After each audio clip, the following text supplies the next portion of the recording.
becomes teaching.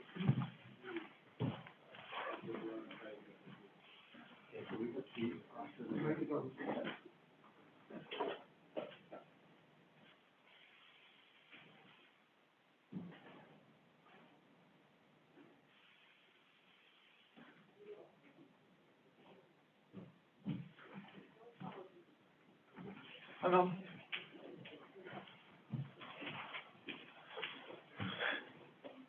Is that live?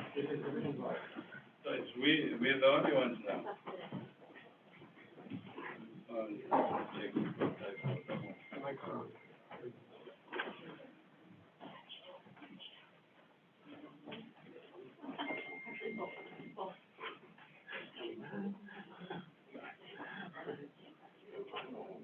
Okay.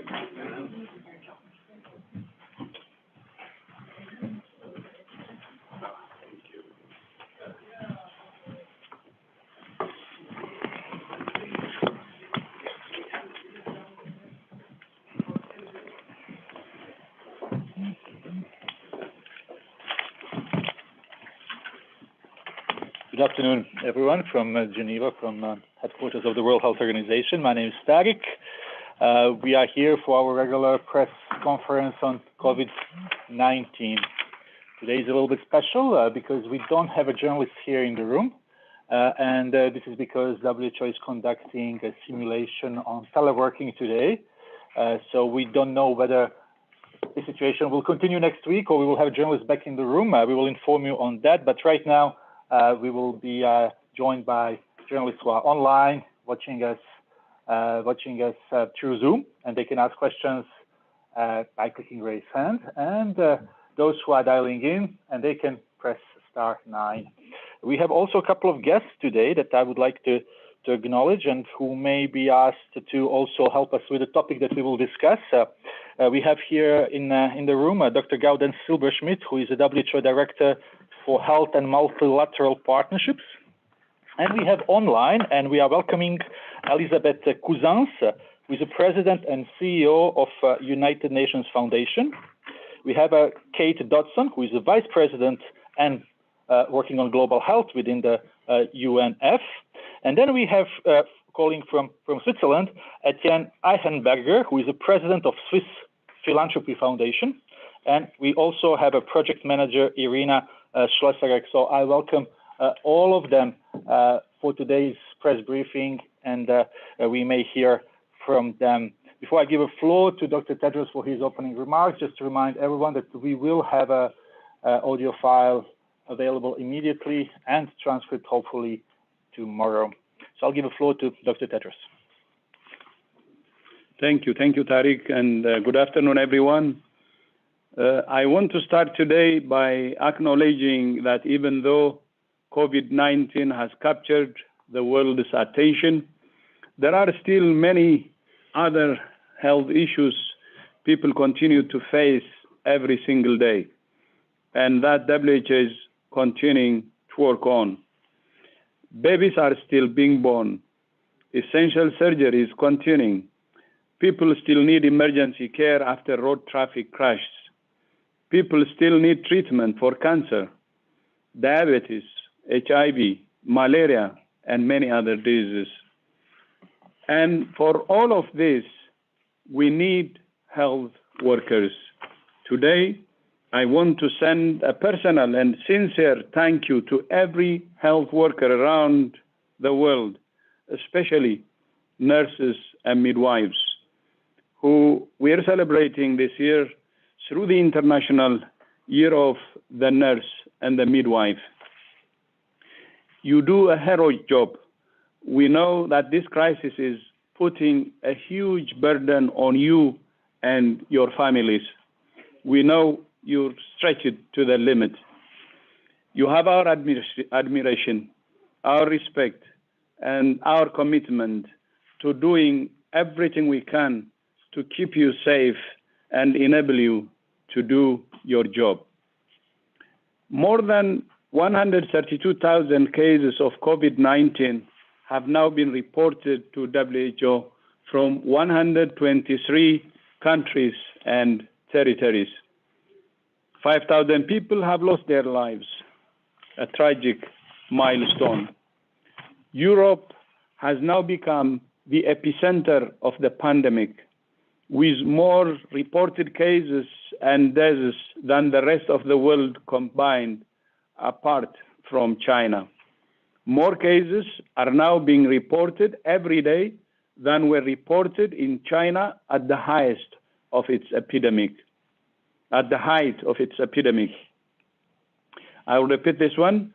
More cases are now being reported every day than were reported in China at the height of its epidemic. We're encouraged that many countries are now acting on the 8 pillars of WHO's strategic preparedness and response plan. Most countries now have a national plan. Most are taking a multi-sectoral approach, and most have laboratory testing capacity. WHO has evidence-based guidance that every country can use according to each of the 8 pillars. And we're continuing to support countries to prepare and respond. We have shipped supplies of personal protective equipment to 56 countries, and we're shipping to a further 28 countries. And we have sent almost 1.5 million diagnostic tests to 120 countries. Our message to countries continues to be, you must take a comprehensive approach. Not testing alone, not contact tracing alone, not quarantine alone, not social distancing alone. Do it all.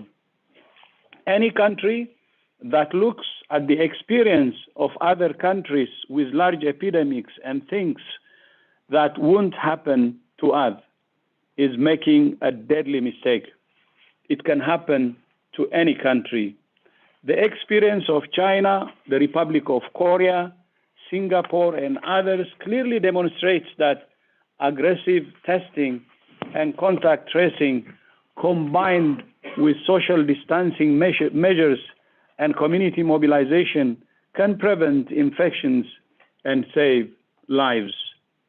Japan is also demonstrating that a whole-of-government approach led by Prime Minister Abe himself, supported by in-depth investigation of clusters, is a critical step in reducing transmission.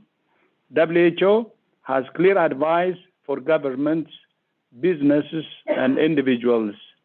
First, prepare and be ready.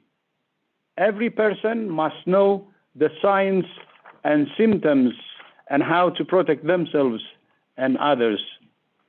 Every health worker should be able to recognize this disease, provide care, and know what to do with their patients.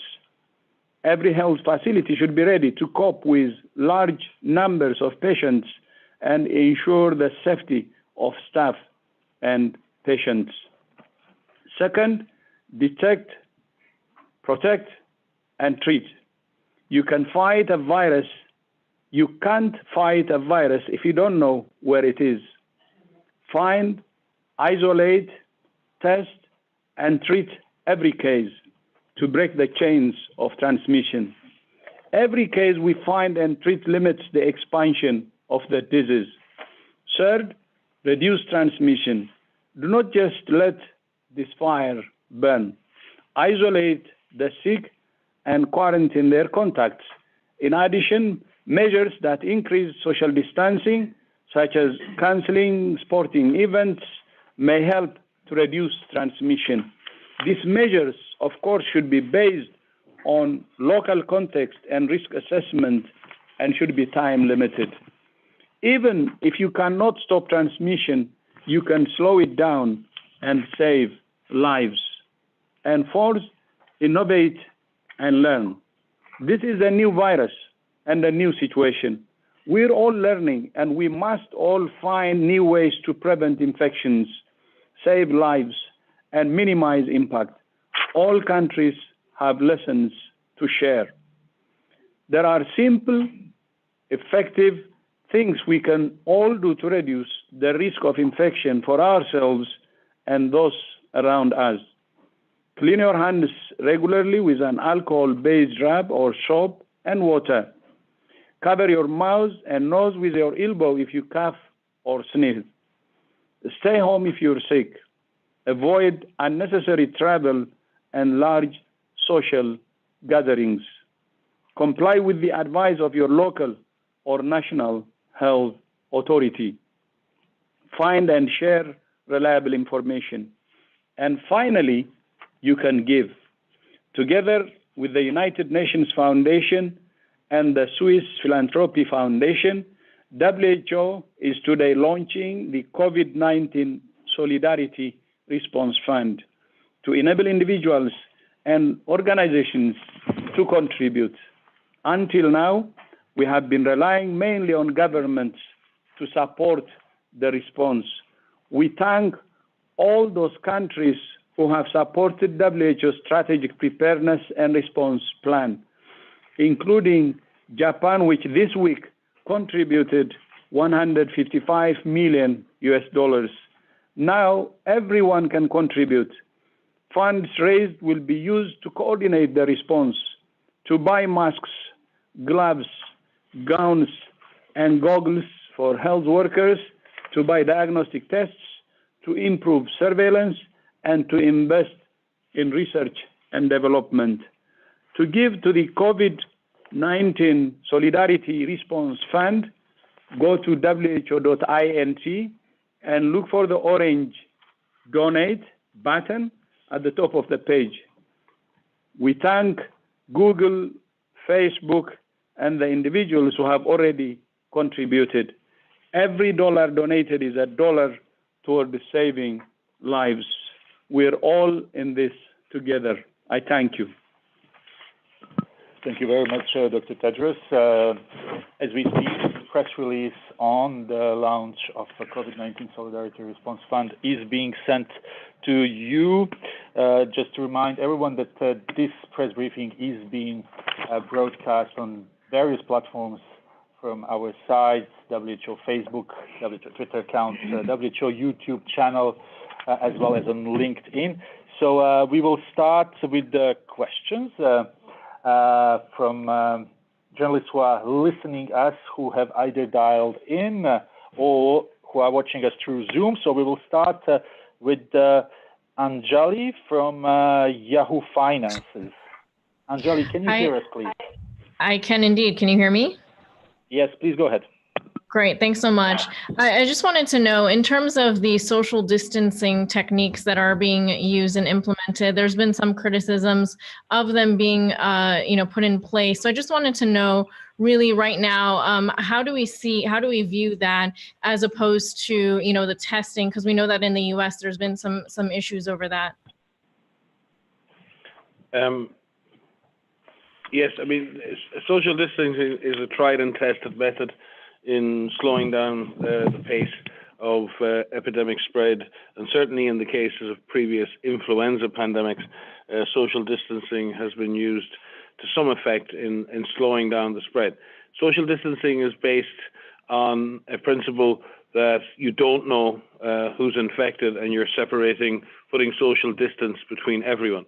We've said again and again, many countries are not in that situation yet. Many countries are in a situation where the disease is recognizable, cases can be detected, contacts can be identified, quarantined, and it is a more cost-effective intervention to separate some individuals from society than separate everybody in society from each other.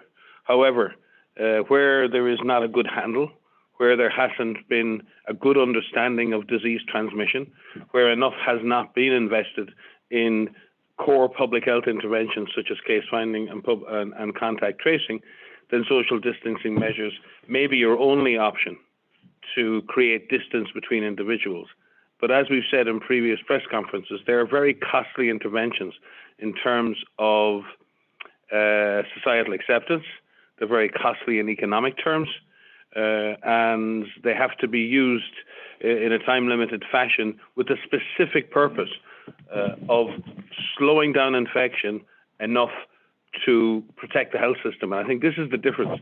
Very often in public health, we use case finding and contact tracing to go after the virus, to stop, to interrupt, to push back.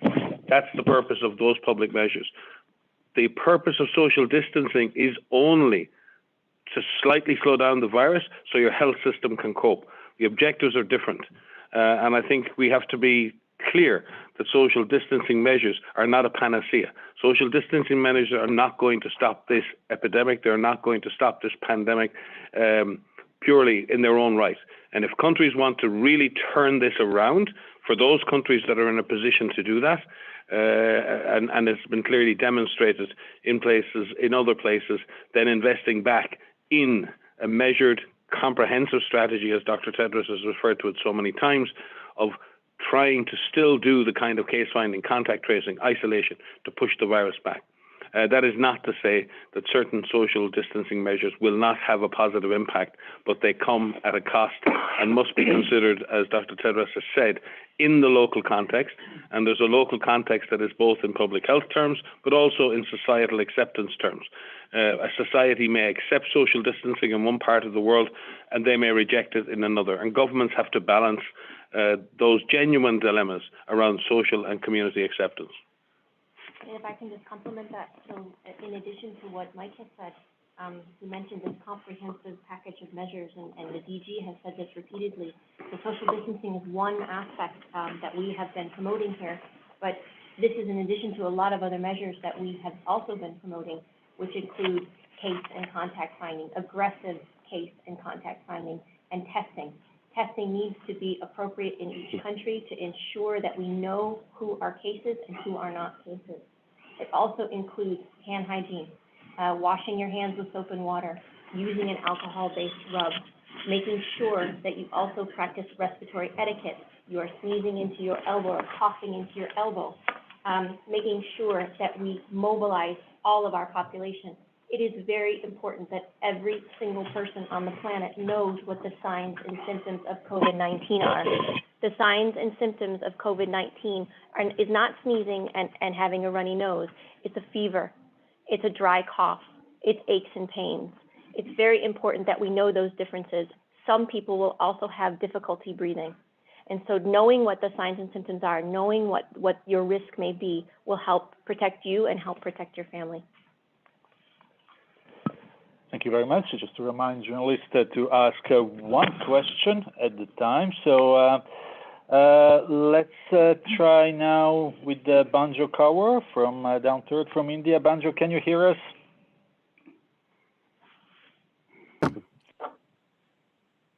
Hello? Can you hear me? Yes, we can hear you now. Please go ahead. Okay. So my question is, India has blocked the travel for all foreign nationals coming from across the globe. Does WHO think, according to its own assessment, not our government's, but according to its own assessment, that our country needed to take this step for containment? WHO has consistently said that each sovereign country must decide upon its own measures to protect its population. But we've also consistently said is that blanket travel measures in their own right will do nothing to protect an individual state. In fact, many countries who had outright travel bans early in this response ended up importing cases anyway, and may have reacted later than they should have because they assumed travel restrictions would protect them.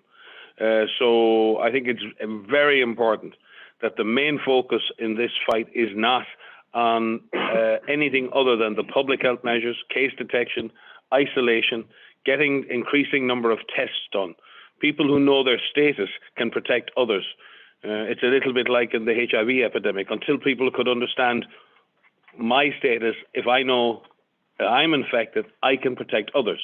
So we need to move to that sort of a stance, and investing in the capacity to do that, investing in the ability to treat cases effectively and give proper reassurance in community education and community mobilization.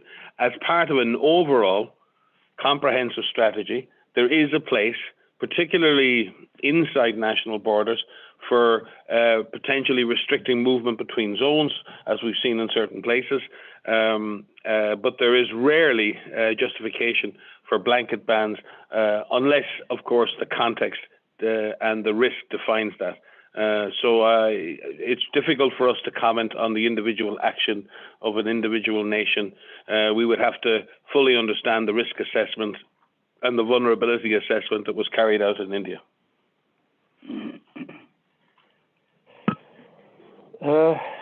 Thank you very much. So let's try to get to NHK now, if we have someone. Otherwise, NPR. Sorry, and then we will get to NHK after that. Do we have anyone from NPR? Yeah. Hi, this is Ping. Can you hear me? Yes, please go ahead. Hi, this is Ping Huang from National Public Radio. I wanted to ask about stigma. So Dr. Tejas had said that stigma is more dangerous than the disease itself. And what can leaders do to reduce stigma in their communities? And are there actually any examples of leaders that are doing it right? I'll start with that. Okay. I think there's something everyone can do to battle against stigma. To educate yourself about what this virus is, where it's circulating. No one is at fault for getting infected with this virus. We need to help each other as best we can. We see many examples of countries helping each other within their own populations, whether this is providing some support to families who have infected cases, providing support to families who have members who are in quarantine, providing support to healthcare workers who are working on the front line, bringing them groceries or helping them clean their homes. And we need to all stand up to stigma. We need to stand up to people who are pointing out that someone may be at fault for being from a certain country. This absolutely should not be tolerated in any form. And we do see many good examples of it, and we need to make sure that we promote that. But everyone has a responsibility here to do the right thing and to help each other out during this difficult time. And if I could add, because there's another word that goes with stigma, and that is exclusion. And there are two processes here. One is, as Maria has very well explained, the issue of stigma associated with the disease or profiling according to that. But there's also something we need to avoid. We've been speaking very much about those who are vulnerable in our societies. And that vulnerability is very important to deal with. But when we speak about that vulnerability, we cannot forget migrants. We cannot forget undocumented workers. We cannot forget prisoners in prisons. They may be serving sentence, but they deserve no less protection under the law than others. So when we talk about stigma, we also need to really look carefully at exclusion. We're working very closely with the Office of the High Commissioner for Human Rights, with the Red Cross movement. We were on the telephone this morning. We've been speaking about joint activities around issues like this. The Director General has said many times, we must leave no one behind, because the only way to beat this is to leave no one behind. So when we talk about stigma, we also need to avoid that, but we need to avoid exclusion as well. We're in this together, and I hope we can finish this together. Yes, I fully agree, and this is everyone's business, and nobody should be excluded. But the only thing I'd like to add to this is, especially political leaders, religious leaders, community leaders have a special role to play here, to bridge and also to tell our followers to adhere to just basic morality, respecting others. And this virus is a common enemy. So I would expect and call upon all political leaders, religious leaders, and community leaders to play a bigger role here. Thank you very much. Let's try to move to Karachi in Pakistan. Express Tribune. Do we have someone online? Hello, Hi. can you hear us, please? Yes, please, go ahead.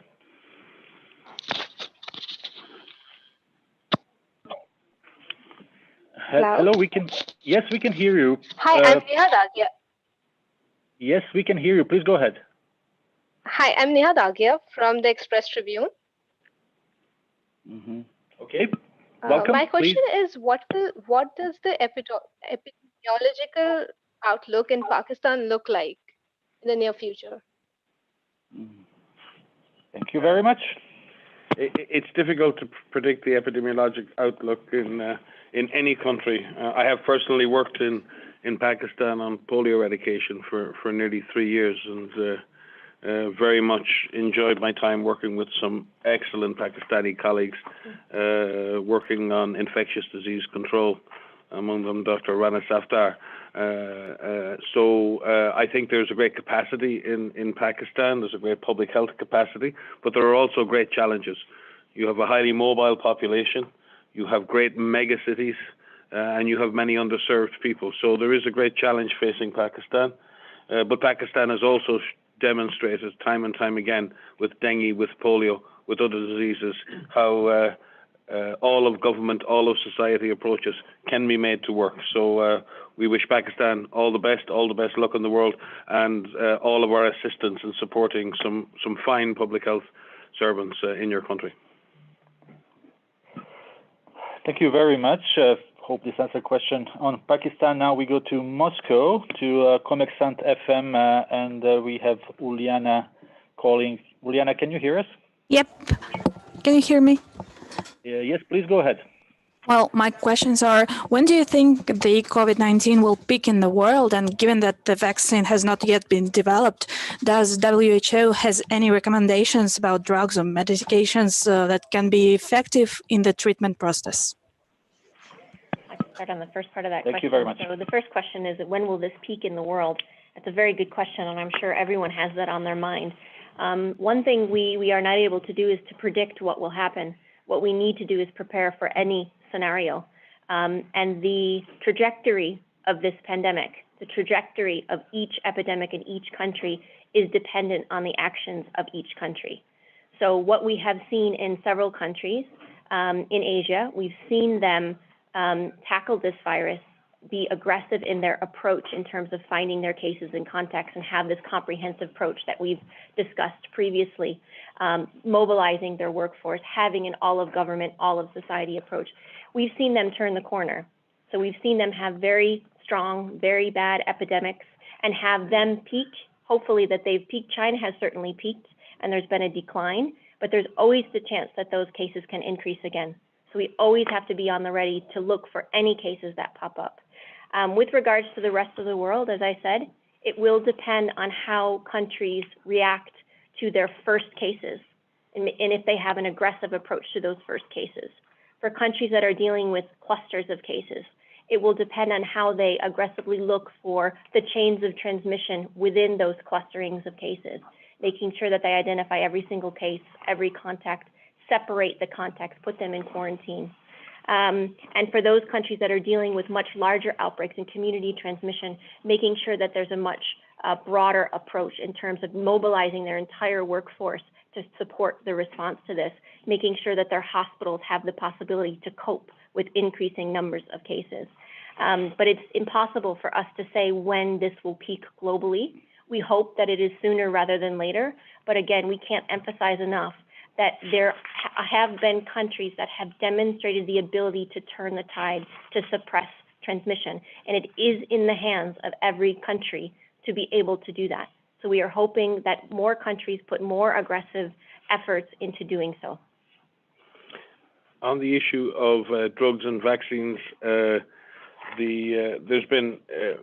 are a large number of trials underway of therapeutic options, and we will speak in more detail early next week.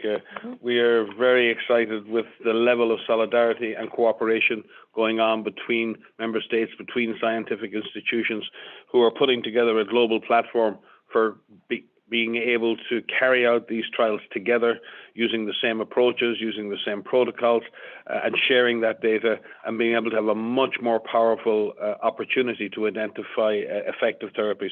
We will speak in much more detail on that next week.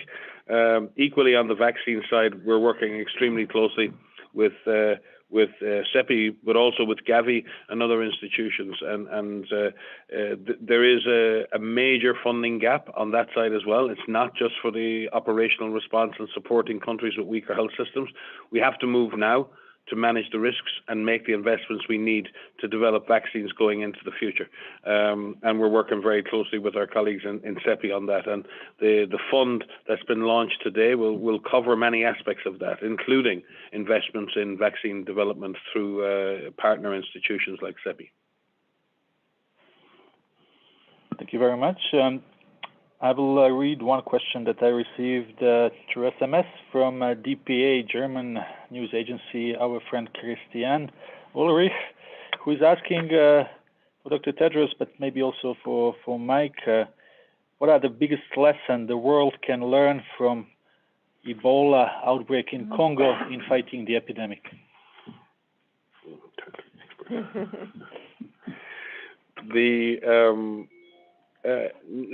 It's difficult.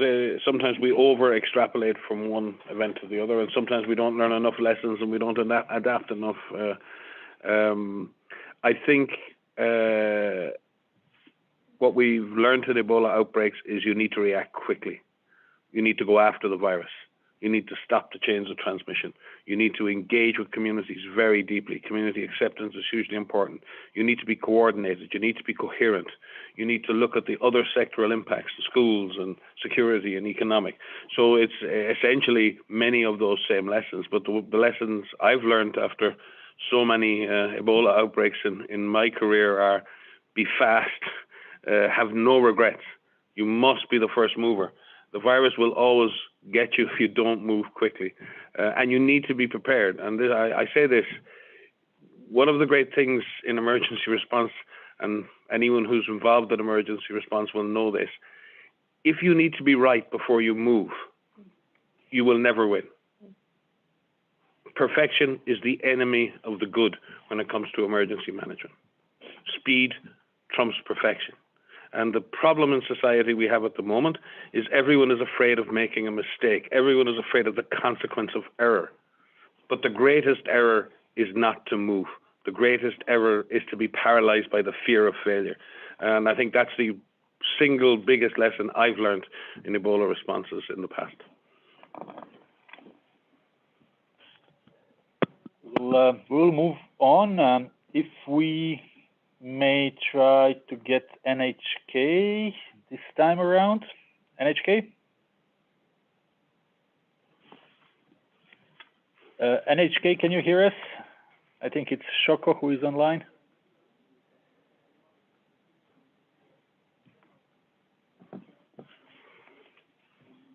We don't have NHK. Let's move on.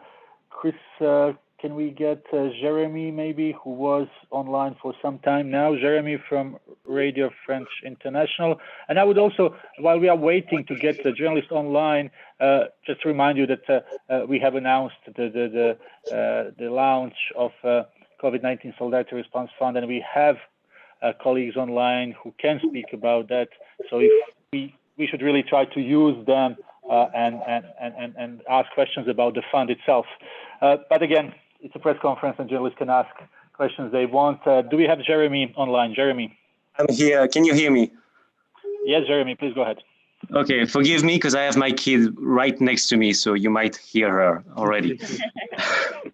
I won't try today again to ask you who's doing poorly in Europe, because I know that you don't want to talk too much about member states.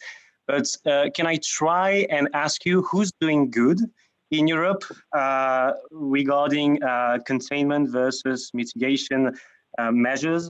And then I can try to guess by myself who's doing poorly then. Good. Yeah, I think you just answered my previous question. We are not seeking to identify those who do poorly or do well. We're trying to identify the best lessons we can all use, the best way to move forward together. No one has done perfectly and no one has made all the mistakes. We share all of the errors together. So we will share failure in the same way we will share success. So if one person makes an error in a team, do you blame the person or the team? Are we a team at global level? We are. Are we a team at national level? We should be. Are we a team at community level? We should be. So we won't break from that. If we have tough discussions, we will have them directly with our member states and with those governments. If I can add something, I'm not going to answer that direct question, but I want to say something that if there are countries that are starting to identify cases and starting to identify large numbers of cases because they're looking, because they're doing aggressive case and contact finding, they shouldn't be punished from that. Exactly. It's really important that we support countries in doing the right measures, and sometimes that's going to mean that case numbers are going to increase. Indeed. And in many countries, it's going to get worse before it gets better. And so I just urge everyone to take caution with that, and that these numbers are going to increase. So please look for cases, please do testing, and find those cases, and so we can turn the tide. Yeah. And if you want to evaluate any institution or governmental approach, ask the questions the Director General asked. Does every member of society know what to do? Does every member of society informed? Is every health worker protected? Does every health worker know this disease and knows what to do?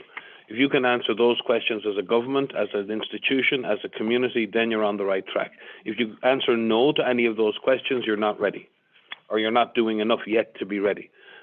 So I would point you back to the text of Tedros' speech. The text will be shared with the audio file in a couple of minutes after we finish the briefing, and we will finish soon. We have a time for 2 more questions. We will start with Joanne from Meetings Today. We didn't have anyone from Meetings Today before, so Joanne, welcome. Can you hear us? Yes, thank you. I appreciate it. Thank you for letting me ask this question. I'm in the meetings and hospitality industry. We have obviously been hit very hard. I took the chance and traveled to speak at a conference in the Pacific Northwest in the US. My question is, we know that sports stars and other stars and government officials are reporting when they've had contact with others.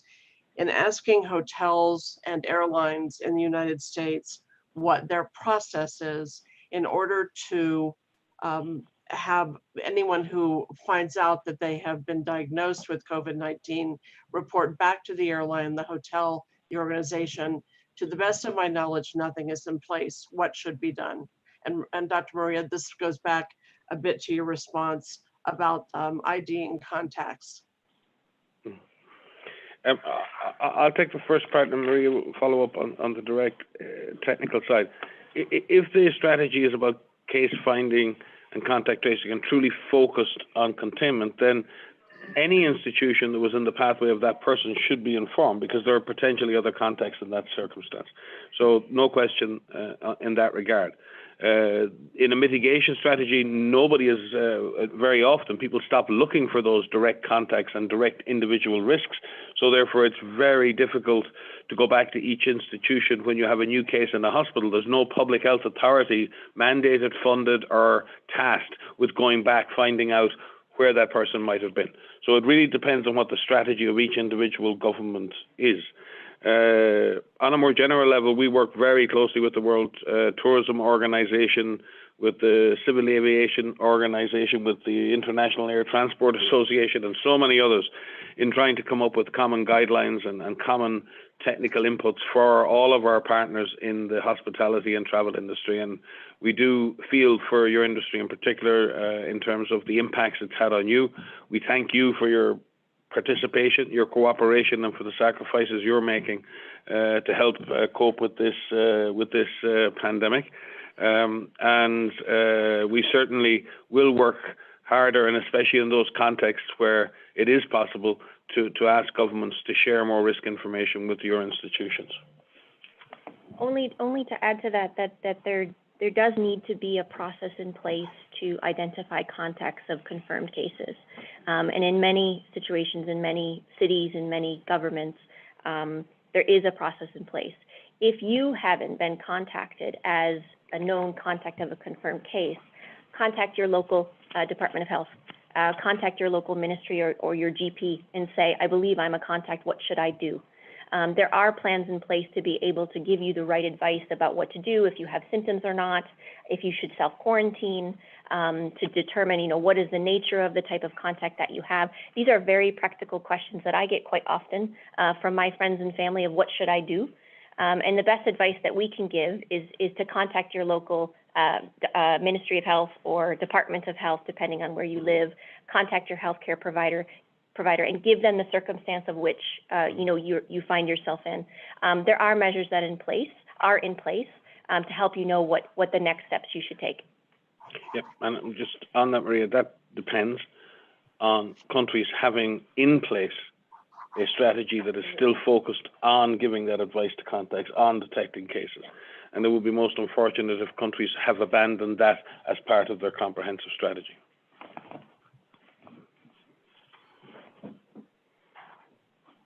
Thank you very much. As we are getting nearer the end, maybe we can call on our guest online from UN Foundation.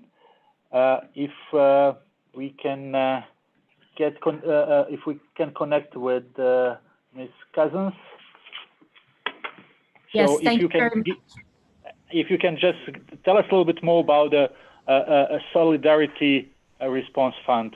Thank you very much. Thank you very much. I'm pleased to do so.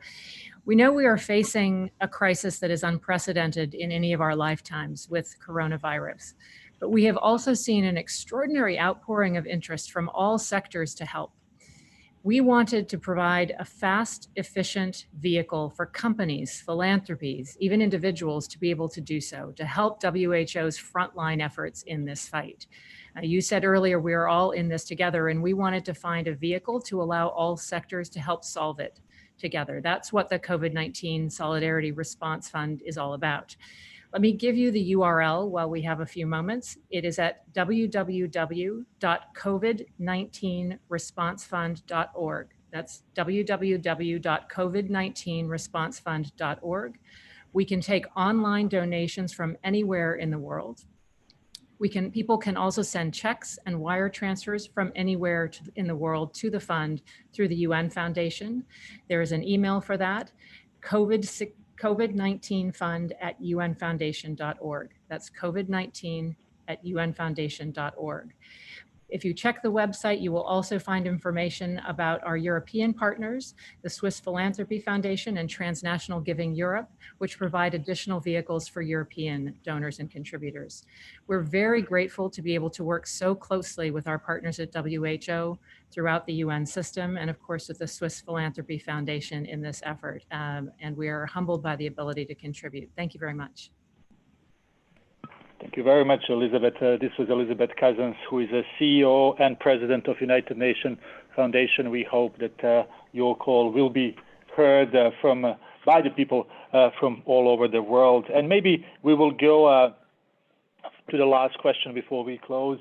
Let's try to take Sarah from DEVEX. Sarah, can you hear us?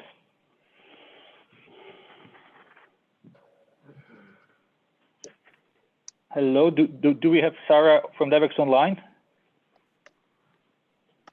If not, then we will conclude here. It's finished now. This is actually Paul. If you want to peek in.